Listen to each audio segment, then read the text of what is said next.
नमस्कार। आध्यात्म, स्पिरिचुअलिटी।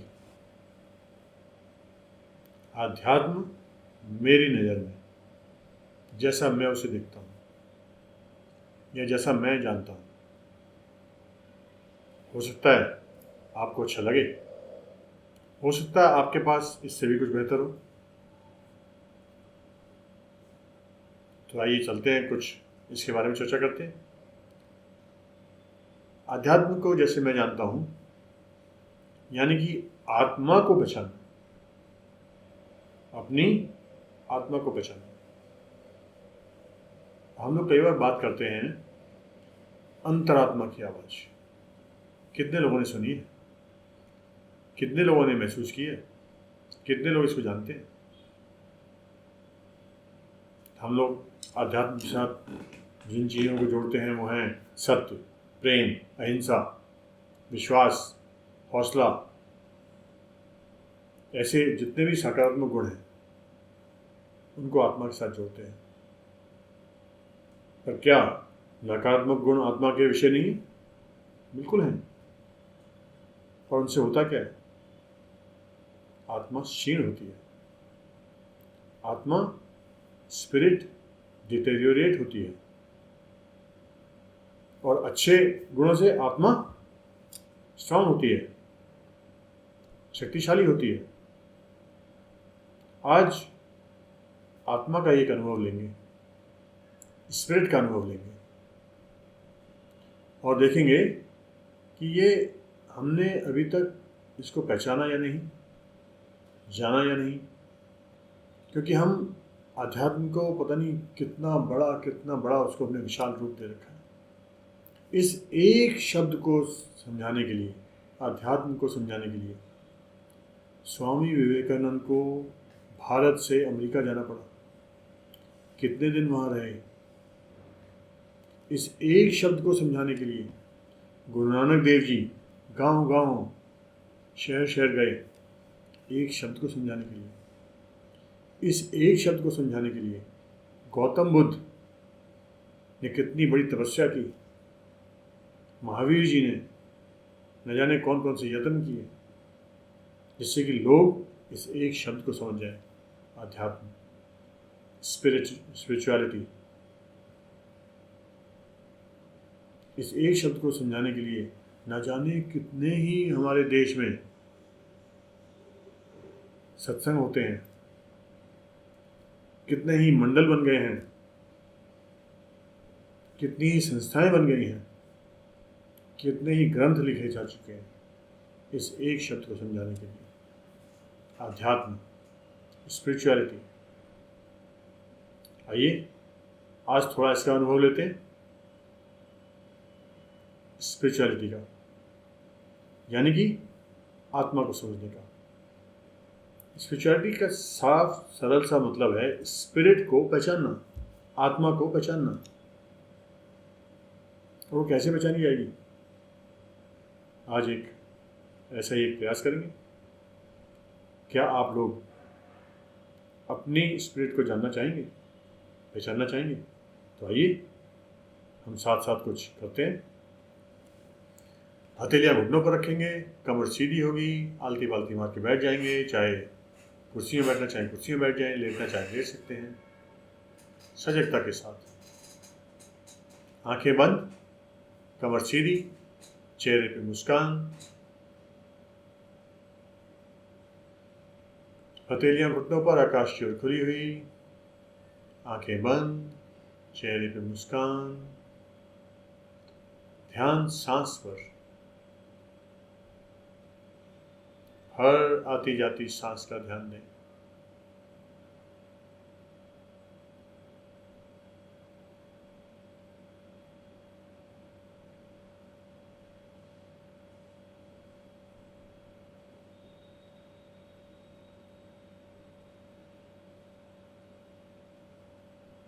ध्यान सांस पर।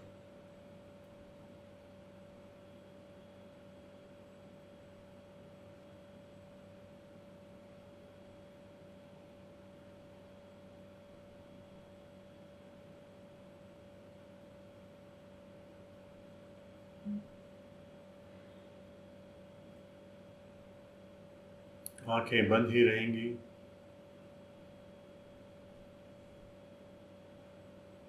हंसेंगे।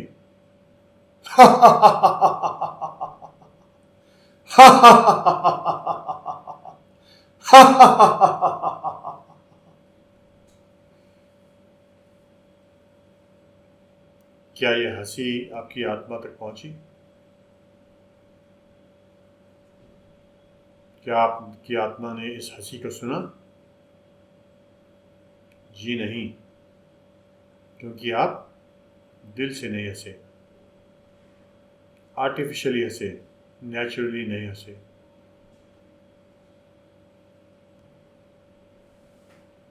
अब चलते हैं आत्मा की ओर, स्पिरिट की ओर। याद करिए वो पहली गलती या कोई भी एक गलती जो आपने अपने जीवन में अभी तक की है। चाहे आपने अपने साथ कोई दुर्व्यवहार किया है, अपने परिवार के किसी सदस्य के साथ कोई दुर्व्यवहार किया हो, अपनी माता के लिए कुछ गलत शब्द बोले हो, अपने पिता के लिए कुछ गलत काम किया हो, अपने भाई से कुछ गलत काम किया हो, आपने अपनी वाइफ या हस्बैंड से कुछ गलत किया हो, अपने पड़ोसी, अपने मित्र, अपने समाज में कुछ गलत किया हो। किसी भी एक गलती को याद करें।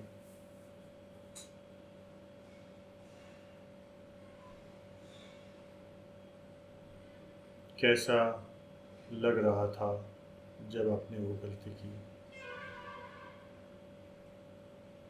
कैसा लग रहा था जब आपने वो गलती की? आपके चेहरे के भाव कैसे थे? आपके शरीर के भाव कैसे थे? आपके रोए क्या बता रहे थे? आपके हाथ पैर कांप रहे थे? आपका दिल कैसे धड़क रहा था? क्या आपको पसीना भी आ रहा था? क्या आपके शरीर में झंझनाहट हो रही थी या आज हो रही है उस वाक्य को जानते हुए? वो गलती जो आपने की,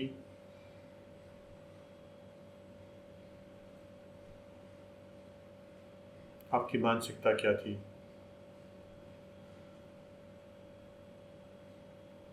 आपकी सांस कैसे चल रही थी? क्या स्वाभाविक थी? क्या आपको कुछ सुनाई दे रहा था?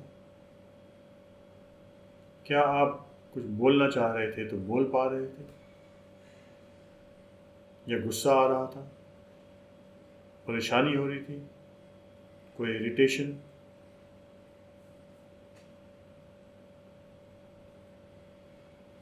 क्या महसूस हो रहा था?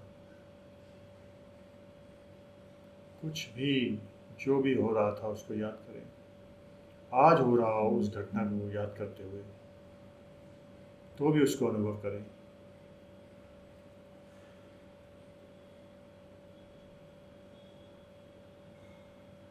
क्या बाद में आपको कुछ दुख हुआ, कोई पश्चाताप हुआ कि आपसे वो गलती हुई? क्या आपको रोना आया?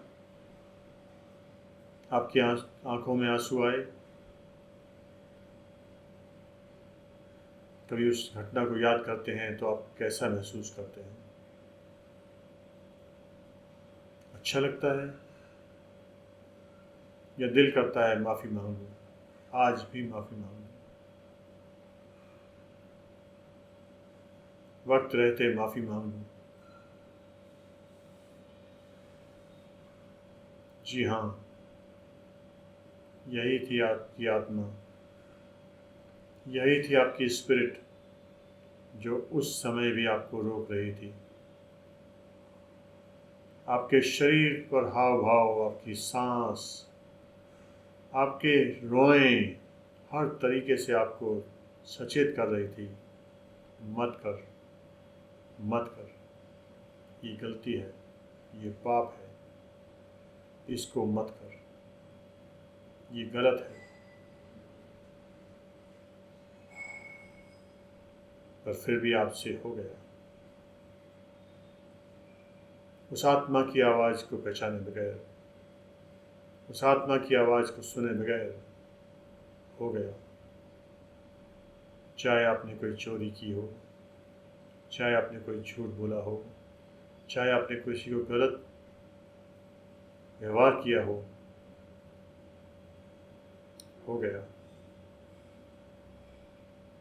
वो हो चुका है। और आज भी उसको याद करते हुए आपको अच्छा नहीं लग रहा है, तो उस समय कैसे अच्छा लगता। यही तो आत्मा थी आपकी। आज भी आपकी आत्मा उसको याद करते हुए आपको कहती है, आगे मत करना, ऐसा मत करना।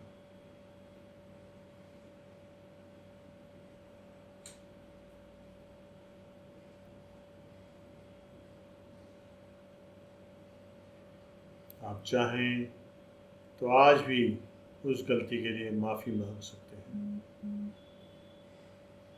आज भी अपनी आत्मा को निर्दोष करार दे सकते हैं, माफ़ी मांग के, उस व्यक्ति से, उस वस्तु से, उस परिस्थिति से माफ़ी मांग के।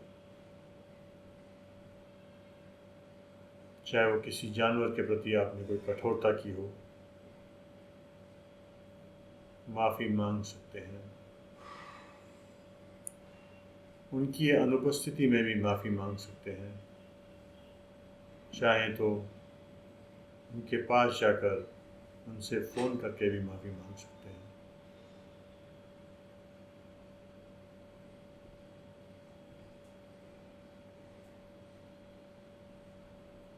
यही आत्मा की आवाज़ है। जिस दिन इसको पहचान लिया, आत्मा बलशाली हो जाएगी।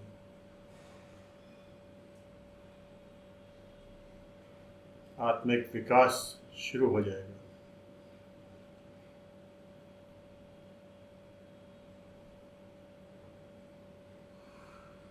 ध्यान सांस पर,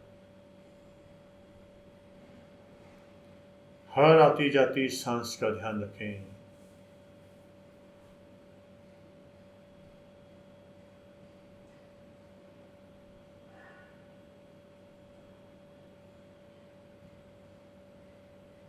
चेहरे पे मुस्कान,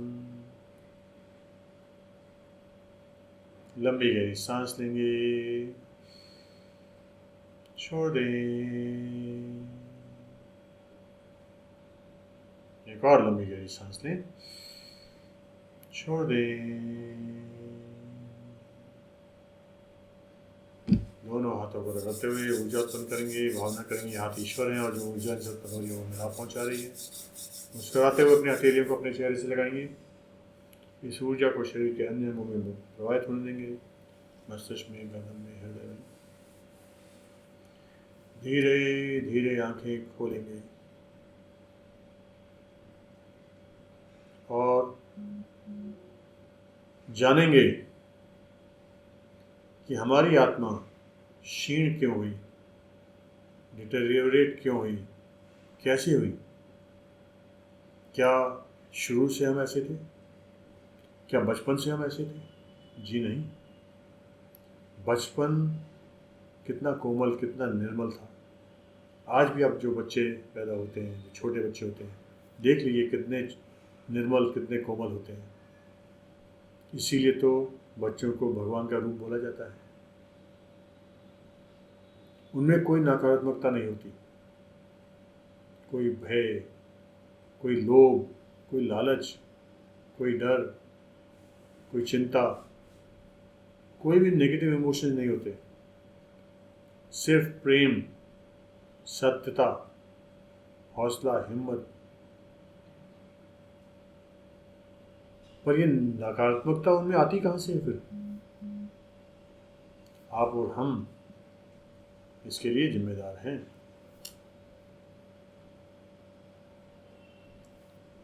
जब हम बचपन में सरल थे, सच्चे थे, अच्छे थे, तो आज ऐसे कैसे हो गए? इतनी दूर कैसे चले आए?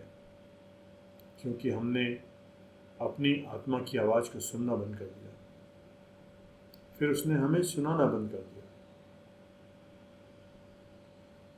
आत्मा की आवाज़ को पहचानना बंद कर दिया, और उसके बाद क्या हुआ? हम अपने आप से बिछड़ गए। वो मैं जो बचपन में था, क्या आज भी वही हूँ? जी नहीं।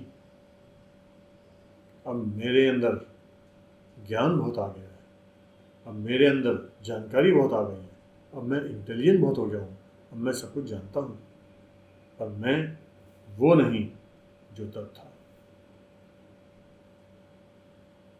तो इसलिए आत्मा की आवाज़ को सुनना बहुत ज़रूरी है, और वो संभव है नित्य प्रति सजगता के साथ, सत्कर्मों के साथ, सेवा, सत्संग, साधना, स्वाध्याय के साथ संभव है।